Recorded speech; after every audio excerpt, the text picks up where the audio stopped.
ఆమోదం తెలిపే విధంగా అడుగులు ముందుకు వేస్తా ఉన్నాం. అధ్యక్ష, ఇక ఇదే బడ్జెట్కు మరింత మెరుగులు దిద్ది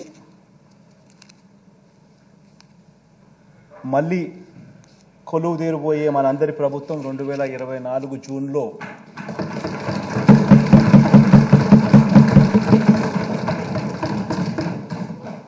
ఇదే సభలో అధ్యక్ష పూర్తిస్థాయి బడ్జెట్ను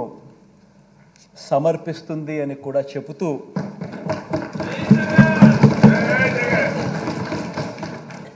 గవర్నర్ ప్రసంగానికి ధన్యవాదాలు తెలిపే తీర్మానం మీద ఇక ఆ చర్చలోకి వెళ్తా ఉన్నాం అధ్యక్ష. ఈ చర్చలో అధ్యక్ష 5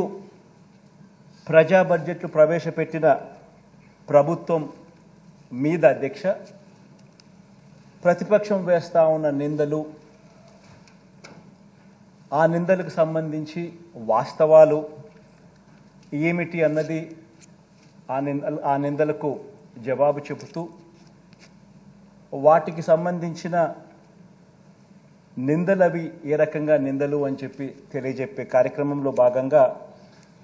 ఈ సభ ద్వారా రాష్ట్ర ప్రజలందరికీ కూడా కొన్ని విషయాలు చెప్పదలుచుకున్నాం అధ్యక్ష. ముందుగా అధ్యక్ష, రాష్ట్ర ఆర్థిక వ్యవస్థకు సంబంధించి 5 సంవత్సరాలలో అధ్యక్ష మనం ఎదుర్కొన్న సవాళ్ళను ఒకసారి గమనిస్తే అధ్యక్ష, ఎందుకనంటే అధ్యక్ష మనం అధికారంలోకి వచ్చే టయానికల్లా ఒక జటిలమైన పరిస్థితుల మధ్య అధికారంలోకి వచ్చిన తర్వాత అధ్యక్ష మనం ఎదుర్కొన్న సవాళ్ళు అధ్యక్ష బహుశా ఎప్పుడూ కూడా ఊహించని విధంగా జరిగాయి. రాష్ట్ర ఆదాయాలు తగ్గడం, అనుకోకుండా ఖర్చులు పెరగడం, కోవిడ్ మహమ్మారి అనేది ఎప్పుడూ కూడా దేశంలో కూడా ఎప్పుడు కూడా నాకు తెలిసినంత వరకు, నాకు ఊహకు తెలిసినంత వరకు ఇటువంటి పరిస్థితులు ఏదైనా ఉంటాయన్నది కూడా ఊహించలేదు. మామూలుగా రాష్ట్ర ఆదాయాలు ఎప్పుడూ కూడా ఈ సంవత్సరం రాష్ట్ర ఆదాయం ఎంత ఉంటే మరుసటి సంవత్సరం వచ్చేసరికి ఆ రాష్ట్ర ఆదాయం ఒక 10%, 15% పెరిగే పరిస్థితులే ఉంటాయి తప్ప ఎప్పుడూ కూడా రాష్ట్ర ఆదాయం ఇంతుంటే నెక్స్ట్ సంవత్సరంకి వచ్చేసరికి రివర్స్ తగ్గడము అన్నది ఎప్పుడూ కూడా చూడలేదు అధ్యక్ష. అటువంటి విచిత్రమైన పరిస్థితులు చూసాం. కోవిడ్ మహమ్మారి, దానివల్ల అనూహ్యంగా కొన్ని ఖర్చులు ప్రజల ఆరోగ్యపరంగా అయితేనేమి, ప్రజలను ఆదుకునే విషయంలో అయితేనేమి కొన్ని ఖర్చులు అనూహ్యంగా పెట్టాల్సిన దానికన్నా, ఊహించిన దానికన్నా కూడా ఖర్చులు పెరిగిపోయిన పరిస్థితులు కూడా గమనించాం అధ్యక్ష. అదేవిధంగా అధ్యక్ష గమనించినట్లయితే అధ్యక్ష ఈ 5 సంవత్సరాలలో ఇంకా అనూహ్యమైన పరిస్థితులు ఏం చూసామనంటే అధ్యక్ష, కేంద్ర ప్రభుత్వం రాష్ట్రానికి ఇచ్చే పన్నుల వాటా అంటే డెవల్యూషన్స్ అంటాం, అంటే రాష్ట్రానికి హక్కుగా కేంద్రం వాళ్ళు కలెక్ట్ చేసిన ట్యాక్సుల గుండా రాష్ట్రానికి రావాల్సిన వాటా, ఈ రాష్ట్రానికి సంబంధించి ఈ కేంద్ర ప్రభుత్వం రాష్ట్రానికి ఇచ్చే ఈ పన్నుల వాటా అంటే ఈ డెవల్యూషన్స్ కూడా అధ్యక్ష మన 5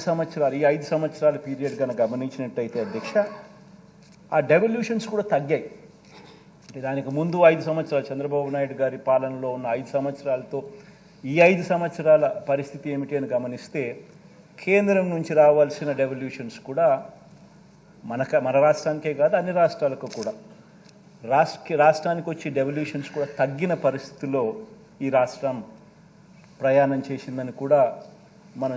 చూసిన పరిస్థితులు అధ్యక్ష.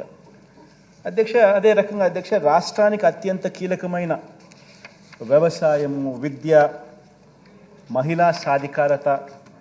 ఇటువంటి రంగాల మీద అధ్యక్ష గత ప్రభుత్వ విధానాల వల్ల రాష్ట్రం మీద దాని ఇంపాక్టు, ప్రజల మీద దాని ఇంపాక్టు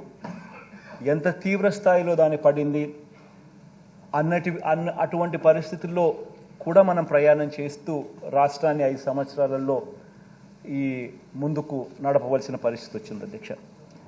ఇక 4వది అధ్యక్ష రాష్ట్ర విభజన తర్వాత ఇప్పటికీ కూడా అధ్యక్ష మనం ఎదుర్కొంటున్న ఇబ్బందులు మనల్ని ఇప్పటికి కూడా మనల్ని వెంటాడుతూ ఉన్న రెవెన్యూ లోటు. ఇవన్నీ కూడా ఈ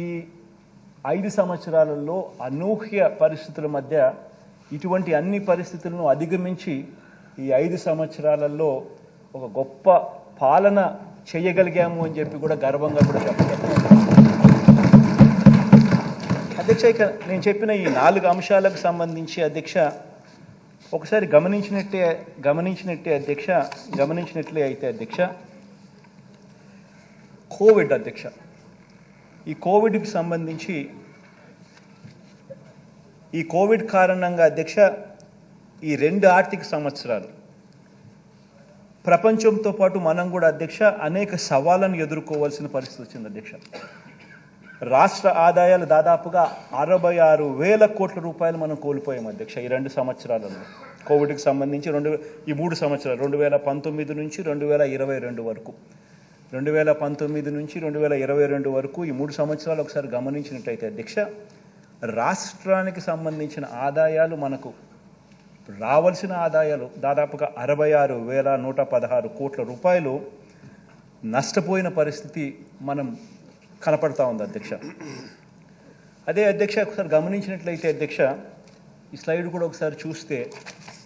కంపౌండెడ్ యాన్యువల్ గ్రోత్ రేట్ అంటే